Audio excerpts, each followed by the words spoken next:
जी, आज आपने nomination form भरा है, क्या कहना चाहोगे? आज हमने आम आदमी पार्टी की तरफ से नॉमिनेशन भर दिया है और मैं सभी रोहतक वासियों को एक बात बोलना चाहता हूँ कि आप लोगों ने भाजपा और कांग्रेस का मेयर भी देख लिया है और पूरा शहर ये जानता है कि बीजेपी के मेयर ने क्या बोला है और कांग्रेस के जो मेयर रहे थे उन्होंने क्या बोला था।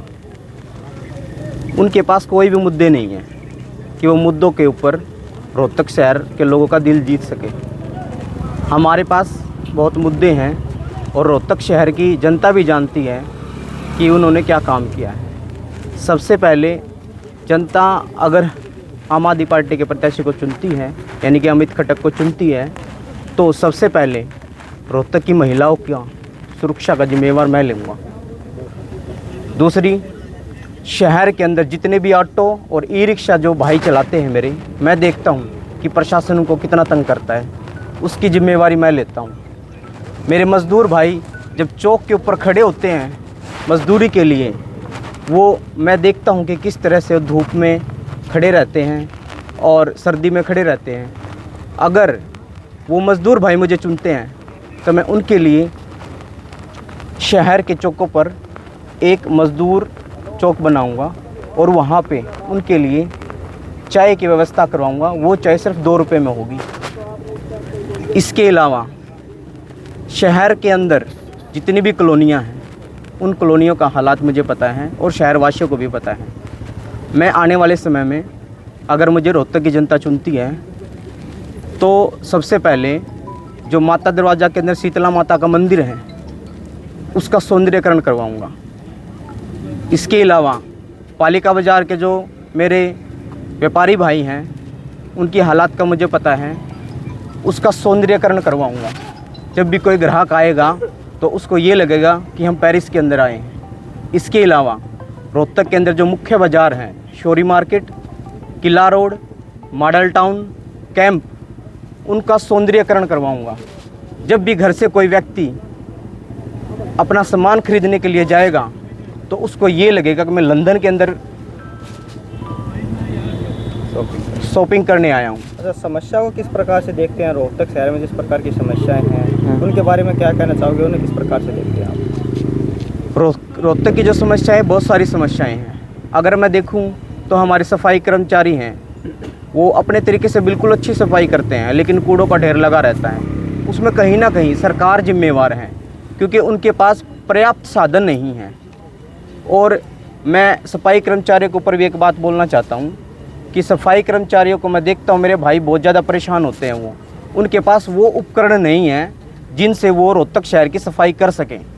मैं वादा करता हूँ ऑटो और ई रिक्शा मेरे भाइयों से और मेरे सफाई कर्मचारी भाइयों से, मेरे व्यापारी भाइयों से और मेरी माताएं बहनें जो महिलाएं हैं उनकी सुरक्षा का जिम्मा मैं लूँगा।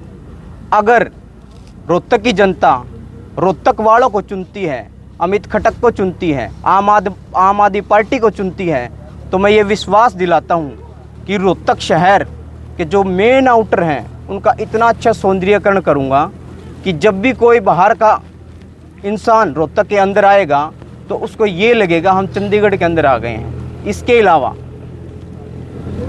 जैसे कि कॉलोनियों के अंदर व्यवस्था बहुत ख़राब है, सीवर की, पानी की और बिजली की, और जो ट्यूब लाइटें हैं उनकी, उसको मैं अच्छे से काम करूँगा उनके ऊपर। अच्छा, कॉम्पिटिटर किसे मानते हो आप?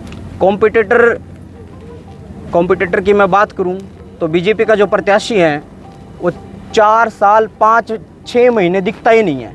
वो मार्केट में सिर्फ 6 महीने के लिए आता है और आके और टिकट लेके चला जाता है।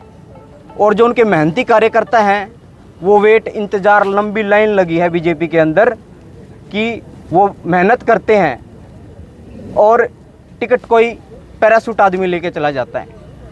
तो मैं उन कार्यकर्ताओं से भी बोलना चाहता हूँ, बीजेपी के जो कार्यकर्ता उनसे भी बोलना चाहता हूँ कि अपने भाई का सपोर्ट करके देखिए, क्योंकि आम आदमी पार्टी एक अंतिम जो व्यक्ति होता है उसको देखता है और भाजपा बोलती कि हम अंतिम व्यक्ति को देखते हैं लेकिन अंतिम को नहीं।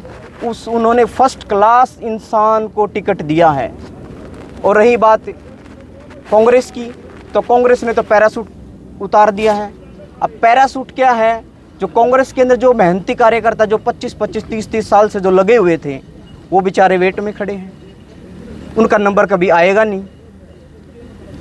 कांग्रेस ऐसे है। तो मुझे ये लगता है कि कंप्यूटर कोई नहीं है, कंप्यूटर है रोहतक की जनता। रोहतक की जनता को ये सिलेक्ट करना है कि आने वाला मेयर उनकी चिंता करता है या नहीं करता है। और एक और समझने वाली बात है, कांग्रेस और भाजपा के जो मेयर के प्रत्याशी हैं, दोनों ही करोड़पति अरबोपति हैं, ये भी देखने वाली बात है। और इस चुनाव में भी करोड़ों खर्च करेंगे, लेकिन मेरे पास 1 रुपया नहीं है खर्च करने के लिए। मैं तो सिर्फ हाथ जोड़ के वोट मांगूंगा। और मैं आपके माध्यम से भी लोगों को अपील करना चाहता हूँ कि रोहतक की जनता और रोहतक वालों, मेरे पास 1 रुपया भी नहीं है। चुनाव आपको लड़ना है, रोहतक की जनता को लड़ना है। चुनाव मैं नहीं लड़ रहा हूँ, चुनाव लड़ेगी रोहतक की जनता। मेरे पास 1 रुपया नहीं है। मैं आप लोगों से अपील करना चाहता हूँ, जो करोड़पति हैं, जो अरबोपति लोग हैं, वो आपने देख लिए हैं, एक बार इस गरीब भाई को भी देखें। बस यही मेरा निवेदन है।